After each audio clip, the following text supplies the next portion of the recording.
Good morning, and welcome back to another episode of Anakin Talking to the Camera. And today, I will be speaking about the power of speech and the power of words and how to use words in a positive way for thyself and how to use words in a positive way to influence and dominate your realm.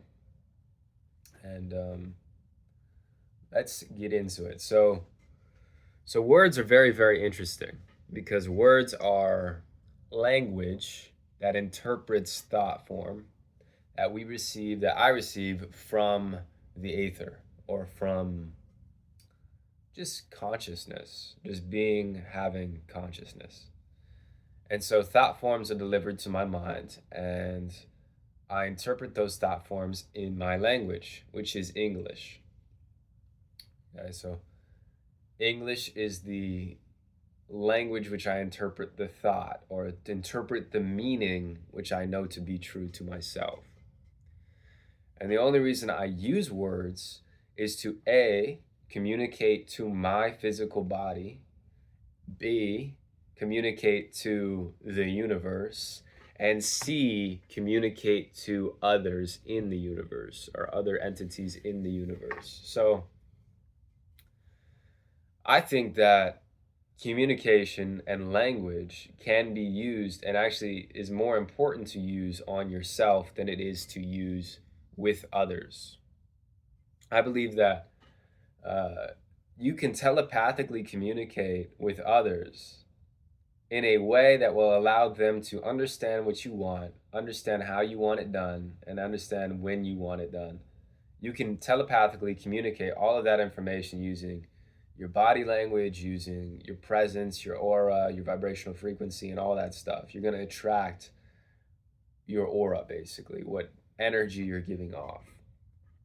And if usually what happens is when there's a discrepancy between the telepathic communication, energetic boundaries, and the three-dimensional world, what we have to do is we have to speak. We have to say, well, okay, hey, I want this, like this, like this. And I need you to do it for me like this, like this, like this.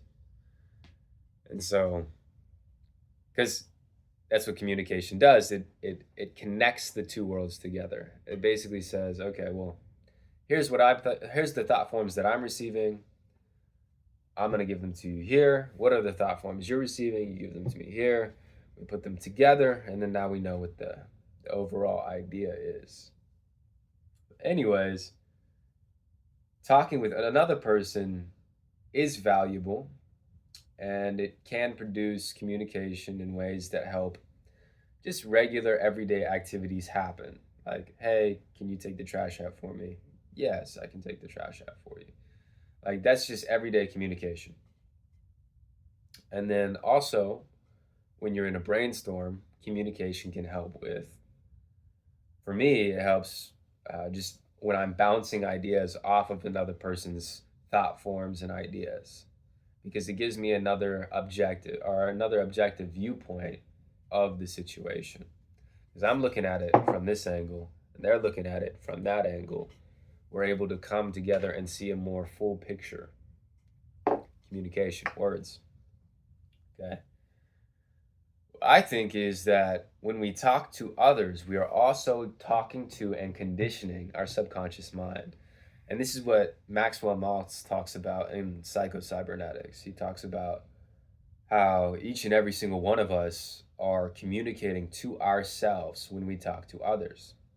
Your body doesn't know the difference between when you're talking to someone else, when you're talking to the universe, or when you're talking to yourself.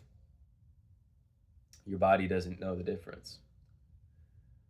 And there have been studies done with like rice and water where they talk to the rice, they say, hey, you're beautiful. They talk to the other rice, you're ugly. One ferments into a beautiful, fragrant rice vinegar. The other one ferments into a moldy, blackened stew of rice.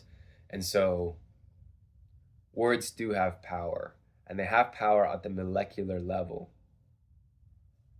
So for me, what I've been realizing recently is that my words literally have a lot of power when it comes to manifesting things quickly into my life. And so I've been making a point to use my words in a positive and productive way in my life, whether I'm talking about me or whether I'm talking about somebody else or whether I'm talking about an environment or an event. Now, if an environment or an event makes me feel uncomfortable, instead of looking at what about that environment made me feel this way, what I say to myself is, what about me caused my environment to produce this event that then I use to reaffirm my addiction to the chemicals in my brain that have caused this emotion? Because when emotions happen within me, after reading Joe Dispenza's book, Becoming Supernatural, I know that I'm only using the event to reaffirm my addiction to the chemical, which is the emotion. And so, regardless of me being at work or at an event or in a situation that I don't like, wherever I am, I would experience the same emotion, because that emotion is something that my body is addicted to. And so the only way to overcome that addiction that my body has is to produce different chemicals for my body to get addicted to. And so what I'm saying now is that words can aid in that production of chemicals if they are used and regulated in the correct ways. And what is the correct way? Well, the correct way is how you want to manifest. So it's basically your desire. You want to manifest and speak into existence the things that you desire to have, the things that you want to be and become and desire. You want to be speaking into your existence. And this is because the awareness that we are the observer of our reality. And so we observe things, and there's a tendency for the observation and the awareness to go where it is drawn. And it is drawn to places that it is used to, the attention, the awareness, right?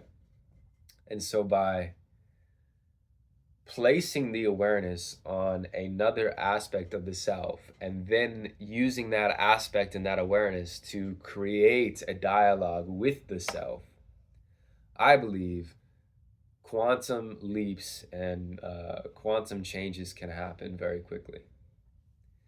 And so by basically adding new emotional energy into your existence, into your environment, you then become a completely different person at an accelerated rate, because now you're not trying to change. And this is what Joe Dispenza is. He's all about this. You're not trying to change your physical with your physical body. I'm not trying to get bigger muscles by doing push-ups. I am getting bigger muscles because of my emotional output into the universe that manifests larger muscles for me. Okay? Because what I'm doing by changing my energy and changing my energetic approach to the situation, I am reaffirming the belief that my body is energy and that I am a vibrational being in a vibrational universe. And when I reaffirm this belief, what happens is new connections get made in my mind about this belief. And the more connections I have to this belief in my brain, the more evidence I will manifest in my reality for that belief. Yeah. So actually, though, the reason why I was talking about words and changing realities is because I wanted to talk about vows and commitments and what is a vow and what is a commitment, but not just to other people and not just to businesses and not just to jobs and not just to, you know, whatever, the universe or whatever, like what is a vow and what does it do to the psyche? What does it do to the spiritual bodies and all that stuff. So I believe when you make a vow, or when I make a vow or a commitment, when I say it out loud to the universe listens.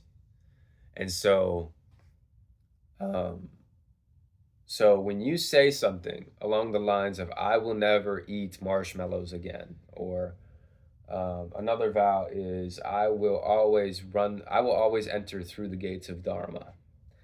I vow to always enter through the great gates of Dharma, or I vow to do this or do that. I believe that your angels, your spirit guides, the earth, the universe, all hears you and adheres to the vow.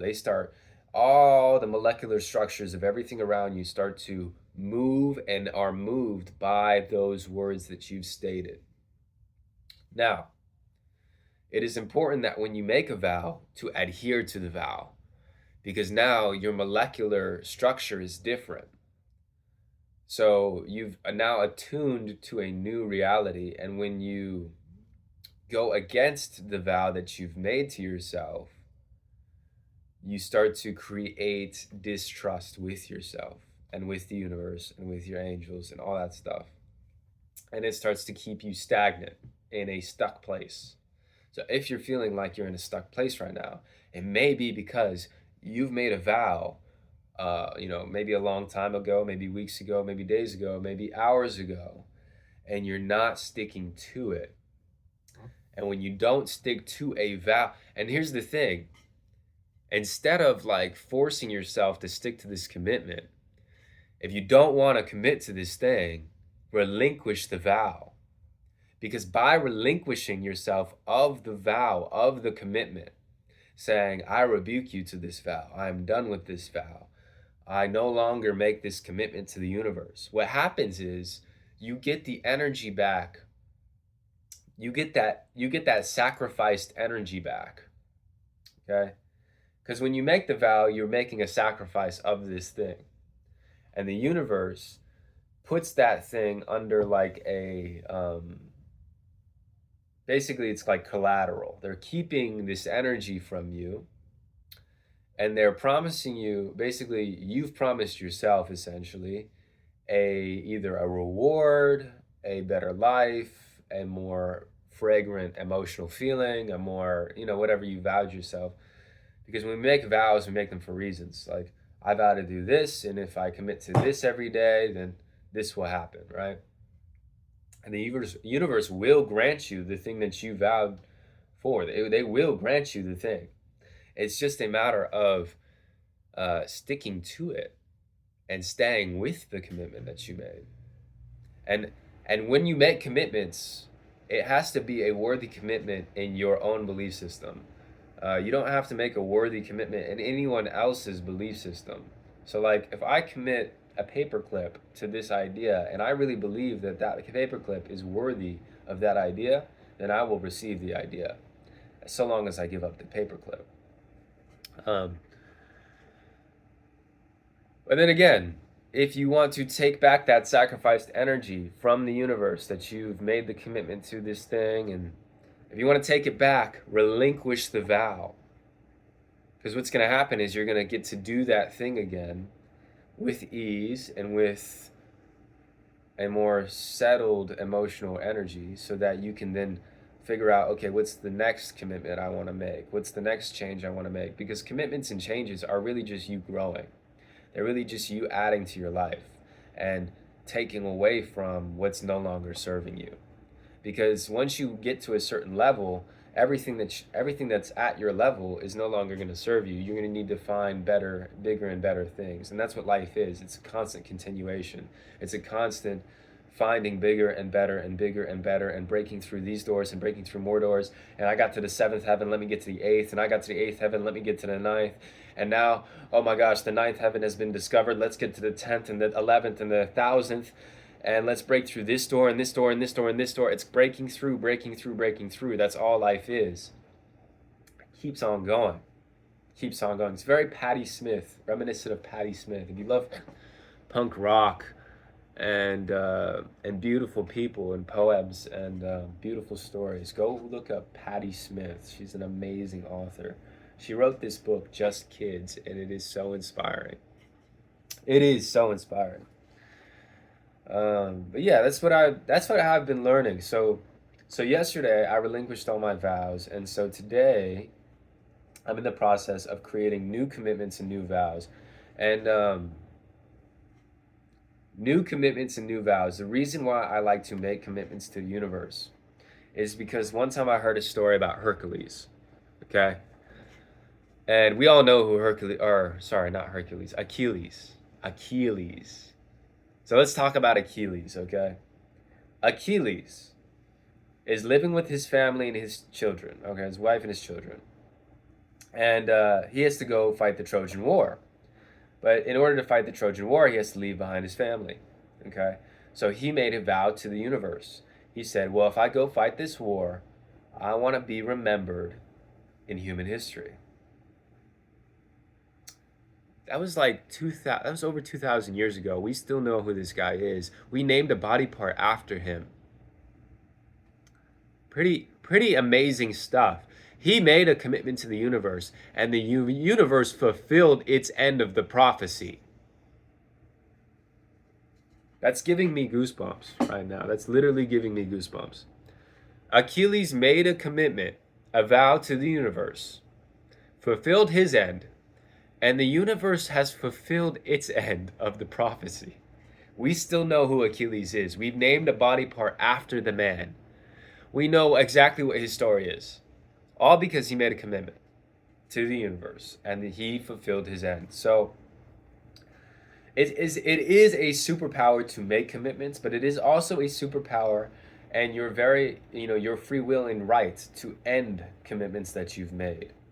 Okay. But I will say that life is about activity. It's not about rest. Rest one day, but work and have activity and play and be amazing for 6 days. So fill your life with activity and fill your life with commitments that change you. Like, like it's like setting goals, but it's just different because these are, when you set a goal to become a millionaire, and this is what Jim Rohn talks about, don't set the goal for the $1,000,000. Set the goal for who you will become. Who you will become. And then, when you become that person, you can literally give the $1,000,000 away. Because you're now a millionaire. You now know how to make a million. You now have all the ideas and the attraction, the energy to make a million, to attract a million over and over and over again. So just keep at it. Keep at it. Keep at it. Keep at to those commitments. And yeah, if you need to, clear the calculator, recommit. Now, like the video. Comment down below what you want to hear about, if you want to hear about anything specific from me, or if you want to see me do anything. And subscribe if you want to see more. I will see you guys later. Love you guys.